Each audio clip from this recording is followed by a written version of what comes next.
Hello and welcome to another episode of Behind the Bar. I'm your host, Timmy Tayo, and we've just witnessed another loss in the Premier League for Man United, a sweep of the season against Tottenham in London, 1-0. I think there's a lot of blame to go around, but we're going to focus on the key takeaways from this loss to Tottenham, which leaves Man United 15th place in the Premier League, 12 points above the relegation zone. And with about a month and a half left to go in the season, it's looking quite bleak from a Premier League standpoint. Ruben Amorim has a tall task on his hands to get us up the table and further away from the relegation zone to survive this season. I think that's the reality, is we are in survival mode and trying to salvage what's been the worst season, at least from my recollection, following Man United for 30 years now almost. Certainly the worst position that we've been in Premier League history. And it's a lot of doom and gloom, but still one or two positives that we'll discuss here. And I think to start off, the first point that I walked away from that game with is Amorim's lack of faith in youth, in the academy. When the lineup dropped, I think a lot of United fans like myself were delighted to see 8 of the 9 players on the bench from the academy. I think an average age of 19. Victor Lindelof was, I think, the one senior player on the bench. And you had just tons of academy lads that you thought, okay, for sure, we're going to see a couple of debuts today. And as the game progressed, having gone in at halftime down 1-0 to a James Maddison rebound goal off of an Onana save. Into the second half, United came out a little bit more livelier. But as we got to the 65th minute, 70th minute, yes, in that second half, United showed a little bit more life, a little bit more impetus in attack with creating a few chances. One that comes to mind is Garnacho with what should have been a simple goal in that. Well, that was in the first half, to be fair, but some chances created in the second half. But as the game wore on, like I was saying, you would think that in that 70th, 75th minute with 15 minutes to go, that he would want to give some of the youth a chance, give someone a chance to make a name for themselves and ring in the changes, especially in midfield.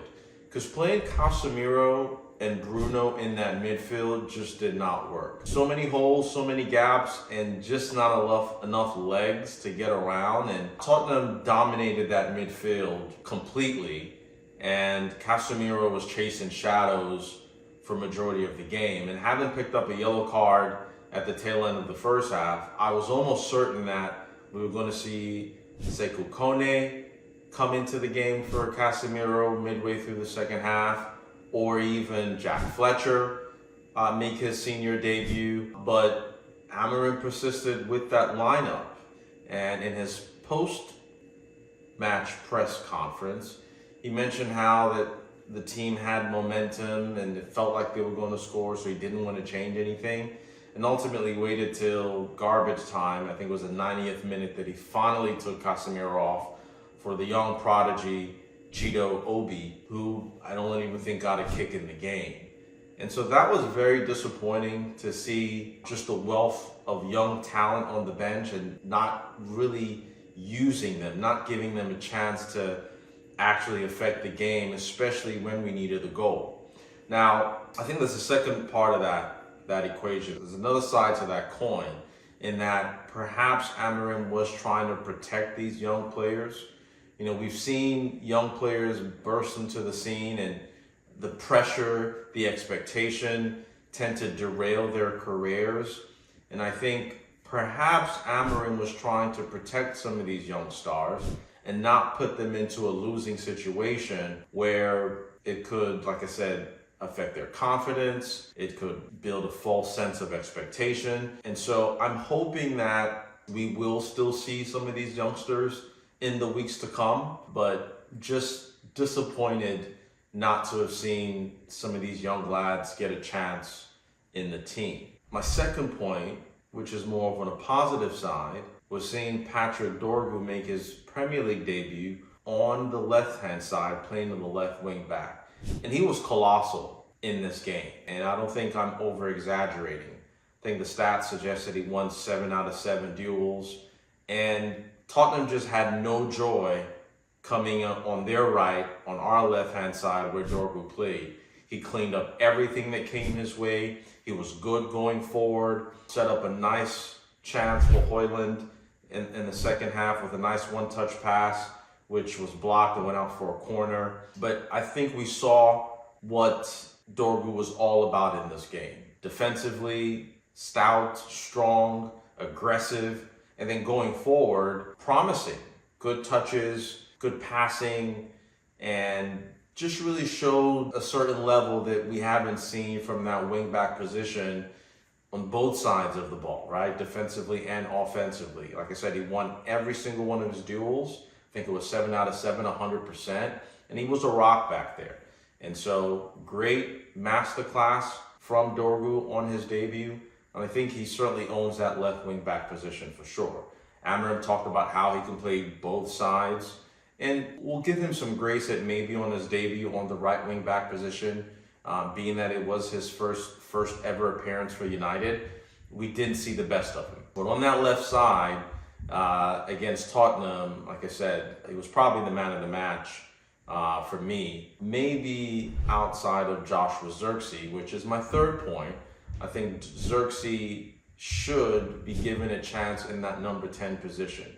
I think he shined brightest from an offensive standpoint in that team, the close control, the ability to link up play. This was the Bologna Zirkzee that we saw in this game. Yes, it was in a losing team and a losing effort, but we saw everything good about Zirkzee in this game. The way that he just plucked the ball out of the sky, starting attacks. Dare I say, he reminded me of a young Dennis Bergkamp. Just the way that the swagger that he has on the ball, the deft touches, the control.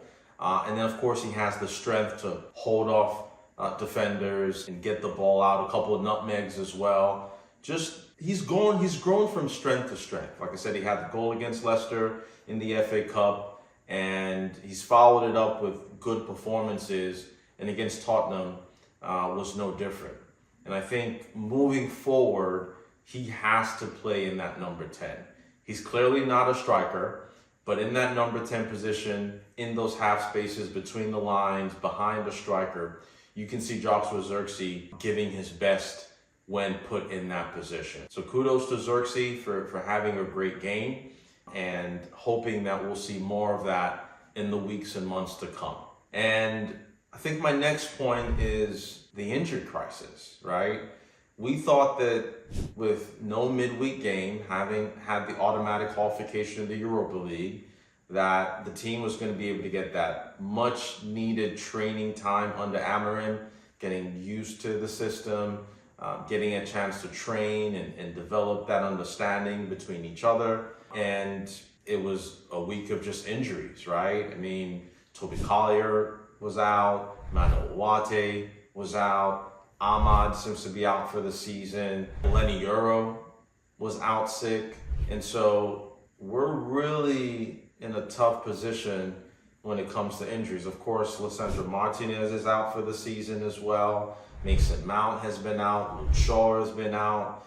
And it's looking bleak. I mean, I'm not sure what's going on in Carrington that's causing all these injuries. But we need a break. We need to catch a break because we're going into the final stretch here. And of course, the Premier League isn't really a priority, but we have the FA Cup, we have the Europa League still to play for, and these injuries could derail what's already been a horrible season, but there's still hope in the cup competitions. And so let's hope that the medical staff can do what they need to do to get our players fit, because we are in an injury crisis right now, which seems to have all just come at once, especially with those 4 injuries, like I mentioned, with Collier, Euro, Manuel Ugarte, and Kobe Mainu. which is sort of the heart of the team, especially in that midfield. I hope we never get to see Casemiro and Bruno in that midfield again, because from what we saw against Tottenham, that just didn't work. I'm surprised Tottenham didn't punish us even more. There was so many gaps, so much space.